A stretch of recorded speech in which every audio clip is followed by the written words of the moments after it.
said, she is the co-founder and president of the Early Childhood Praxis Institute in Seattle, and she also currently serves on the governing board for the National Association of the Education of Young Children. She has over 25 years of experience in the field of early childhood education as a teacher, a researcher, and an administrator. And so she also recently wrote this book called Learning to Lead, Effective Leadership Skills for Teachers of Young Children. It's wonderful. I've just started to delve into it. I got to listen to her workshop last night on linking curriculum to assessment. And so I really know that you guys are going to enjoy listening to her talk this morning. So please welcome Dr. Debra Sullivan.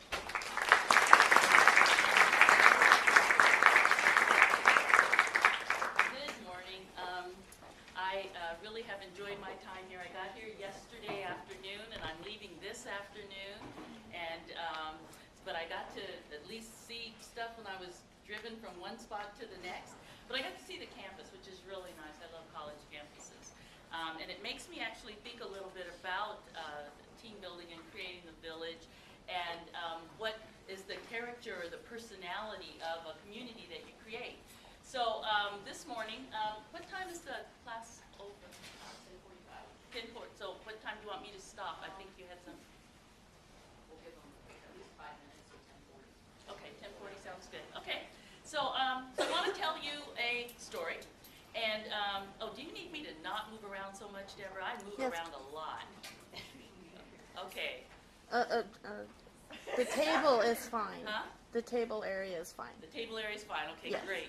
Yeah, I'm an experiential mover, talker person, and normally I'd be walking up and down and around, which really makes people nervous. But I won't do that this time. So when my daughter, who's about to turn 17, when she was in preschool, she had a woman who was the cook there, and her name was Miss Belly.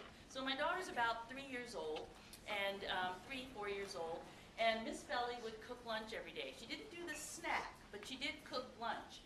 And one day, my daughter comes home, and she says, "Mom, I just love Miss Belly." And I'm like, "Really? What did Miss Belly do?" "Well, we had macaroni and cheese today. And she gave me the crusty, hard outer part, because she knows I don't like that gloppy, sloppy, middle cheesy stuff in the middle. And she gave me all of Owen's peas, because Owen doesn't eat peas, and I really like peas." That was great. Every day she'd have some story about Miss Belly. When I was, while my children were still going to school there, parents have to do parent volunteer hours. And so for my parent volunteer hour, surprise, surprise, I went and I did professional development. It's like, well, what I could do is when they have a staff meeting, I can go and train them and teach them about stuff. And I'd go to these meetings, and the teachers would be there. Miss Belly was never there, ever. And I would say to the director, I'd say to the other teachers, "Well, where's Miss Belly?" "Oh, she's just the cook, didn't need to be here."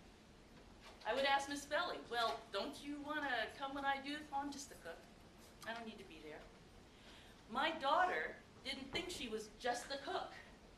To my daughter, Miss Belly was the person who knew every single kid and all of their tastes. When the teachers would do snack, they would just come and plunk the carrots and the milk on the table, and there was no distinguishing between what kids liked what. But Miss Belly knew every single one of those children, and she knew what they liked, and she knew what they didn't like, and she knew how they liked it, and she paid attention.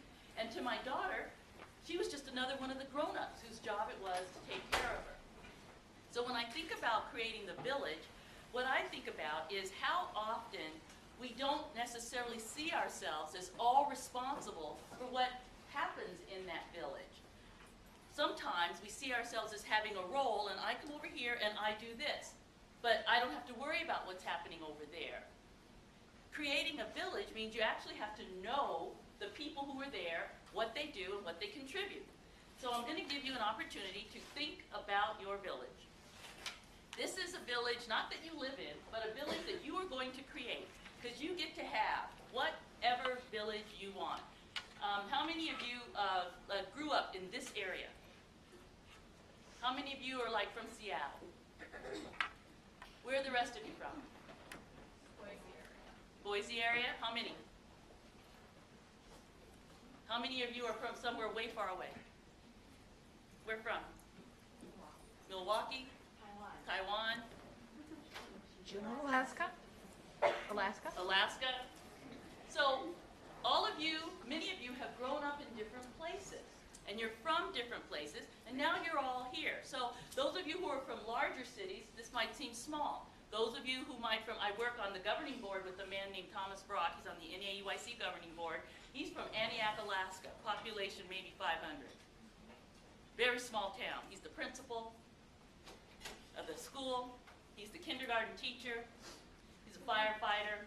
He's been the mayor. Everybody gets to do everything. So this would be quite a large town for him. I want you to think about if you could create your own village where you would live. I want you to think about these questions, and then you're going to talk about. First, just think about it for a minute. So, what does your village look like? How big is it? Small, medium, large? Those are all relative terms. Small to one, medium to another. Why is it the size that it is? Why is it large, or why is it small, or why is it in between? Who gets to live in your village? Who does not get to live in your village? It's your village. How are decisions made? Does everybody contribute? Makes for a nice community, but it also can take a lot of time. Or do you have some other system set up for how decisions get made in your village? Are there common spaces, shared spaces? Is it more communal and open? Or do people have their own little individual places where they can be? What about the economics of your community? Does everybody make the same? Does everybody get the same? Does everybody do the same? Everybody have the same? Or is it different? And if it's different, why? What about education? How is that provided? Is it formal? Is it informal? Is it individual? Is it family? Is it groups? Is it large schools? Is it vicarious from outside, just experiential like that? What do you do with the other people in your village? Do you do stuff together? How well do you know each other? How well do you have to know each other? How much time do you have to spend together? Or do you have to spend any time together at all? What do you do for the children in your village? Who takes care of the children? Individual families? The entire village? Groups? Pods? And what do people outside of your village think about your village? So I want you to think about that for a moment. And for those of you who I got to talk to last night, some people think in words and they're making lists of words. Other people are thinking in images and they have pictures flashing through their mind of what their village looks like. And now I want you to tell somebody close to you all about your village. No, really, right now.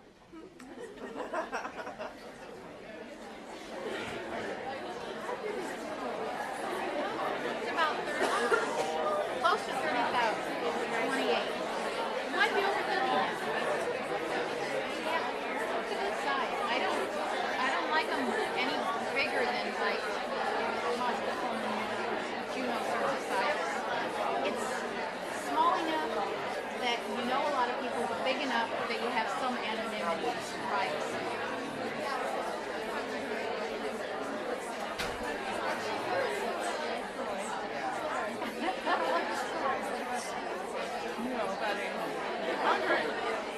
You've only got 13 seniors, I know that, because they just do school climate stuff. We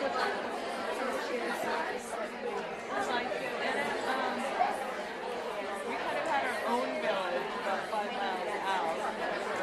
My grandparents had a farm, so all my aunts lived there. I didn't get a choice to work.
1,000?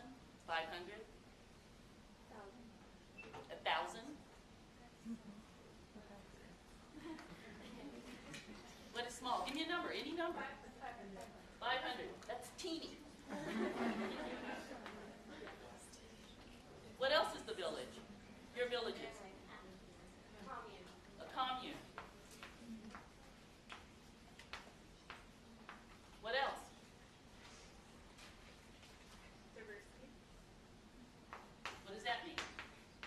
People that speak different languages and have different backgrounds and different skills and abilities.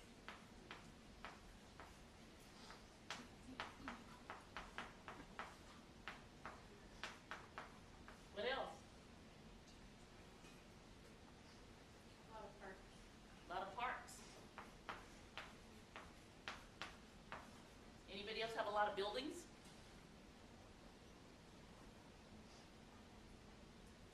Not a lot of buildings?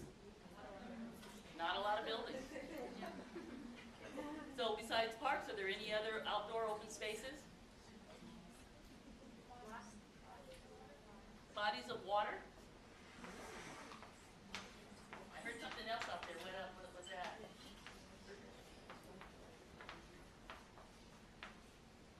Who gets to live there?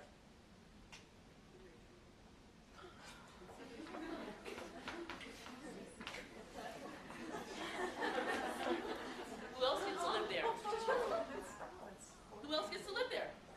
Poor people too. Who else gets to live in your village? Responsible. Responsible people and Friends and family. friends and family.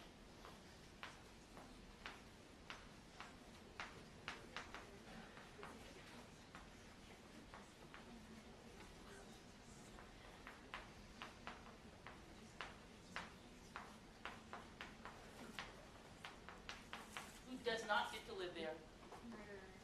Murderers. Who else doesn't get to live there?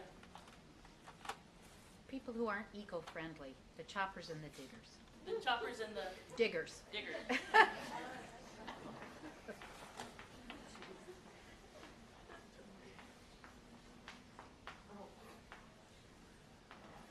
Who else does not get to live there?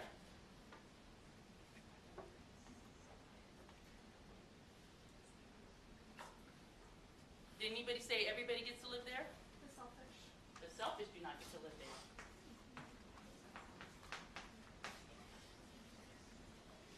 I said everybody can live there. Everybody can live there.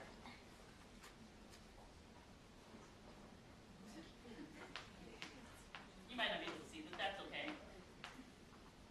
So, as you thought about your villages, what were the like the units of spaces that people lived in? One of you said commune. What does that look like? Is that Separate houses, separate houses? but I guess a community, like a suburban. Separate houses, but community spaces?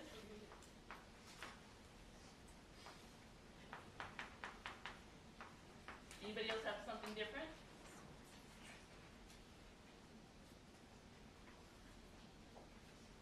I know some of you did, you're just not going to share right now.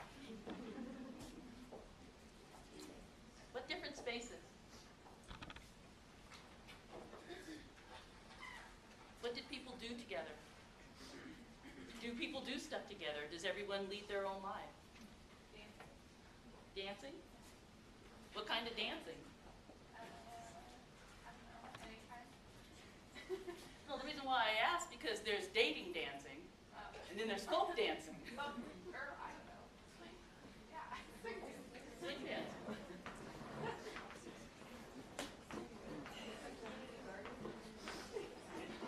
Community garden.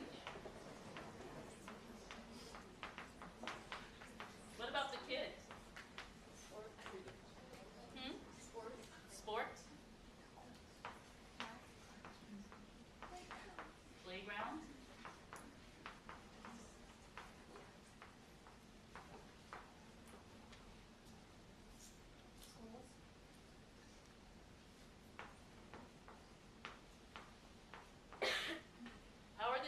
cared for. So are they community responsibility? People say it takes a village to raise a child, but most people don't want other grown-ups talking to their kid. Hard to have that village. How are the kids raised? Is it a communal thing or is it individual? It's communal. So for you it's communal parenting.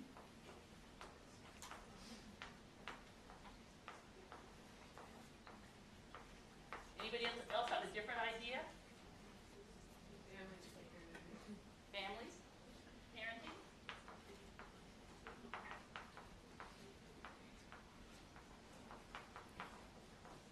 What's school like?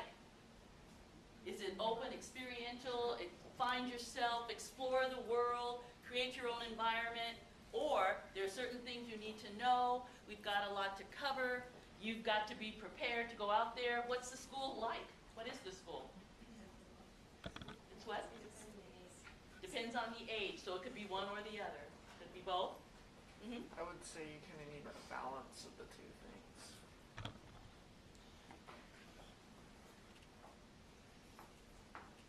Anybody feel there should not be a balance? Balance of instructor and experience.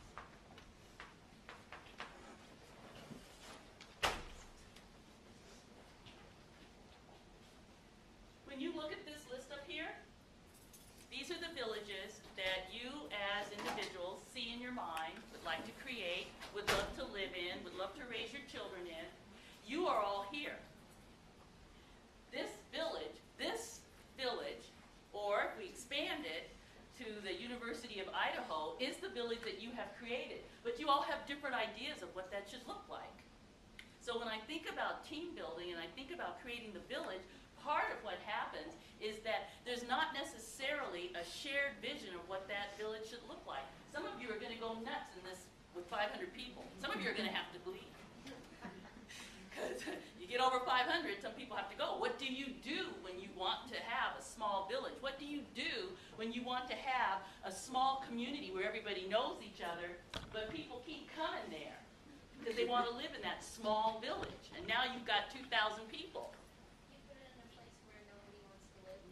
You put it in a place where nobody wants to live. You know what? That is actually a really good idea, but there's a problem with that. Seattle used to be that place. Nobody wanted to live in Seattle. Way up north, they thought it was by Alaska. We're so far from Alaska. But people, Seattle, isn't that by Alaska? Doesn't it rain there all the time? My grandmother, I grew up in the Northwest, in Seattle and Tacoma. But my grandmother lived in Fort Smith, Arkansas. She always envisioned, because she only came out there like 3 or 4 times, most times we went to visit her. She was surprised we didn't have to hack our way through the forest to get to school. I mean, no, literally, she was kind of surprised. Oh, you have freeways. So Seattle used to be that place where nobody wanted to go. And now Seattle is packed, absolutely packed. There are traffic jams every minute of the day. There's no time when it's good to get on the freeway and go somewhere. So what do you do when your village starts to change and it starts becoming not what you wanted your village to be? And if everybody gets to live there, what happens when you get people who don't like what you decided your village should look like? I think we should make some changes. How come we never did it this way before? Friends and family get to live there. Well, I've got these friends. You don't know them, but I do. So they get to come. But they're not your friends, and they're not your family. This doesn't mean that you can't create the villages that you want. It really doesn't. What this does mean, though, is that all the people collectively may not have the same idea of where you're headed and why, and how you're going to get there, and how you're going to maintain that. So even in my daughter's preschool, we all thought we were part of a village, but Miss Belly was not, because she was the cook. So Miss Belly didn't get to live in the village. She didn't come to the village because she didn't think she was part of it, and nobody invited her. But to my daughter, she was just as important as her teacher was. So when you think about what happens for children, what happens for families, what happens in communities, Other people may not necessarily look at it the same way that you do.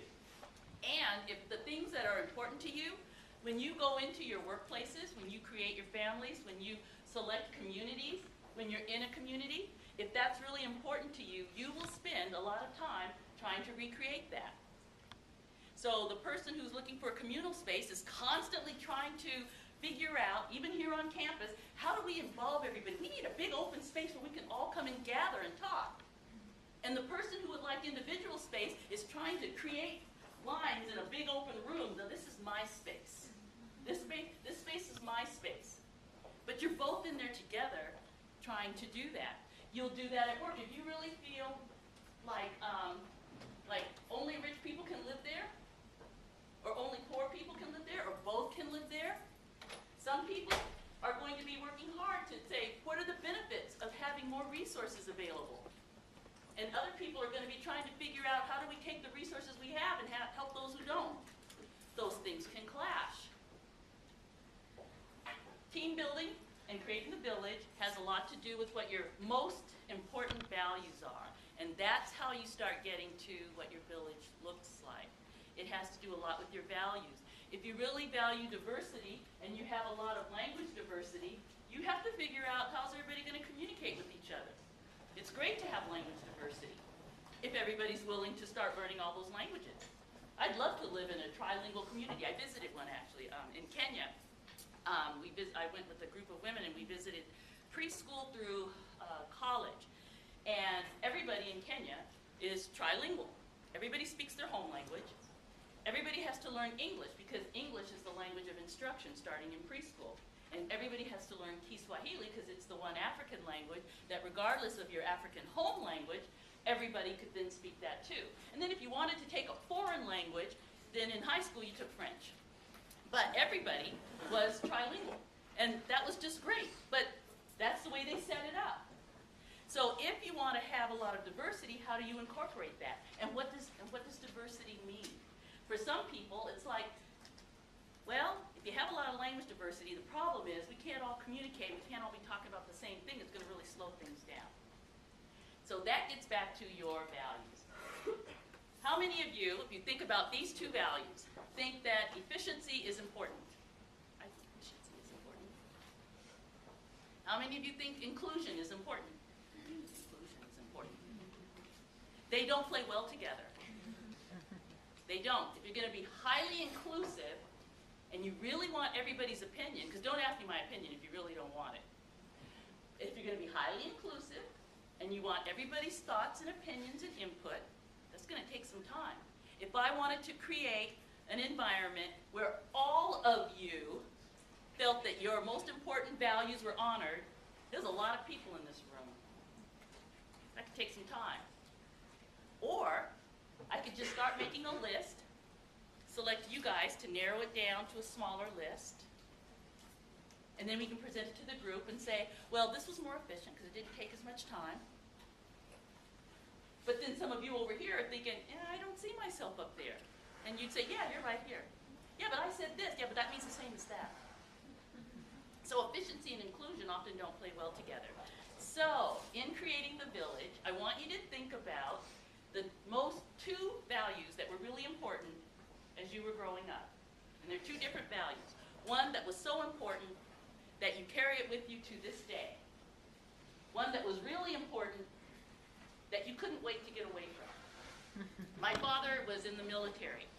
For me, that incredibly structured daytime routine, we had to do hospital corners on our beds. Little kids making hospital corners on their beds. And he'd come in, our shoes had to be lined up. When I had kids, no, your room is your room. I get to go in it anytime I want. That part we were really clear on. But if you don't like to clean your room, I can close the door. I don't have to live in it. I don't have to sleep in it. You can't come in my room. But your room can be a mess. So one value that was really important in my family was education. You had to go to school. Not only did you have to go to school, you had to make A's. My father would not tolerate B's, which of course we got plenty of, so we just stayed in trouble. So that was really important, but education has always been really important to me. And the other one was that military sort of strict, clean, organized quarters. A sloppy desk is a sloppy mind, and or a sloppy bedroom is a sloppy mind. I let that one go. My home is really very clean, but with my kids' rooms, if they have their stuff all over the floor, I just kick it out of the way when I need to go in. And in my daughter's room, everything is on the floor. Drawers are open and empty. I know some of you know people like that. The drawers are open and empty, and everything they own is on the floor. Everything. I don't worry about that. So, 2 values that were important when you were growing up. One that you held on to that's still important to you, and one that you're just going to let that go. We're going to let that bypass the next generation. So, go ahead and have a conversation about that.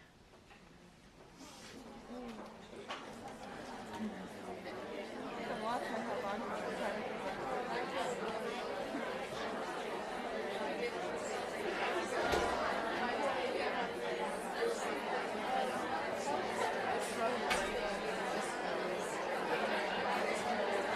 Yes. Yes.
Sorry, Debra.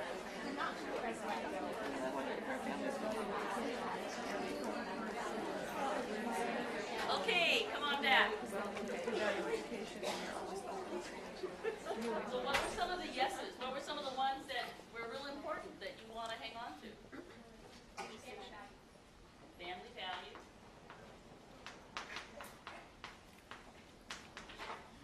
Faith. Faith. Faith. And I heard another one.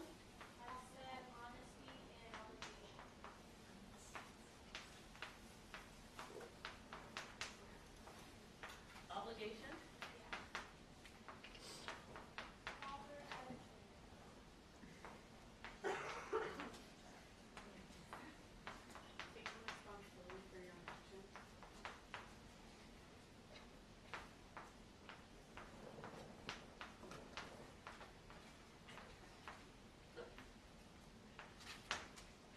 What else? Work ethic. Work ethic.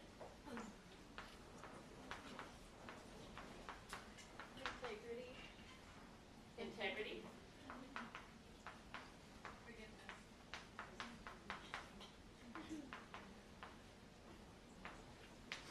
Respect for elders.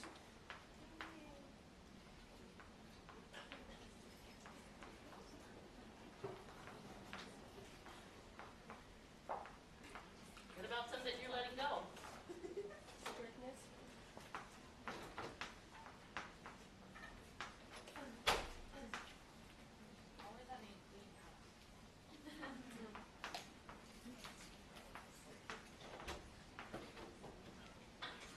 My parents' spirituality.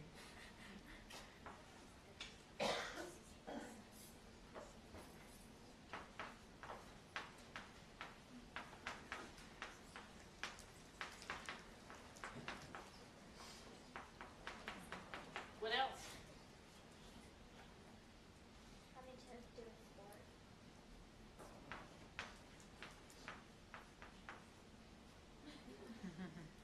Not seeing things to the end.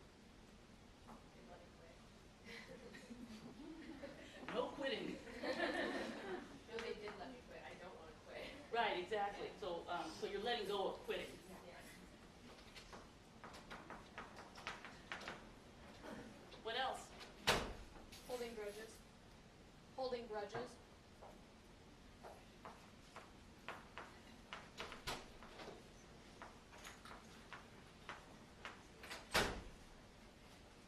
Mhm.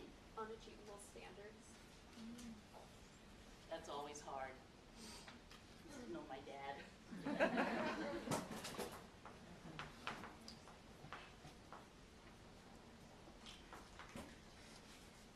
I can't spell when I write big. Yeah, right spelling and right small. Oh. What was, Gender norms?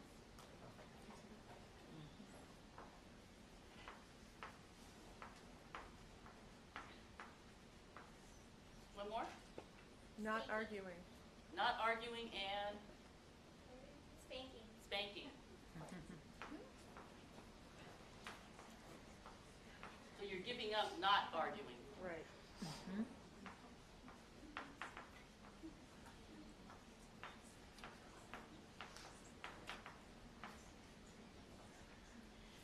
Now, these are all important for the village too, because as you put together, work to create your village, your community, the world in which you want